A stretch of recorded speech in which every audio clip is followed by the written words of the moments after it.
And I don't know necessarily if it stresses these fish out or what, but it definitely puts them in a position that they don't want to be in and in an area they don't want to be in because they're not really protected by anything.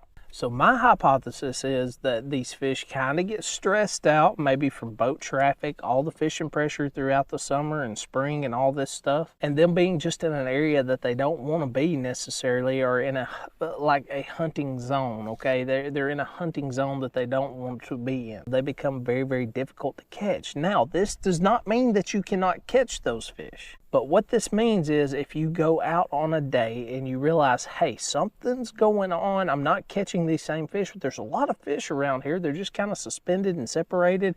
And that is another thing. These fish will separate. So being out in a real open area, if you're fishing a very, very large point, maybe it's 100 yards, that is a lot of surface area to cover. If those fish are spread out, you have nothing to identify besides, like your sonar or anything like that, which can still be very, very difficult. And just because you find them with your sonar doesn't mean you're going to get those fish to bite. Now, another thing, if you didn't watch my last video, make sure to check that video out. I talk about how difficult it can be to catch these fish this time of year because they are so honed in on what they're eating.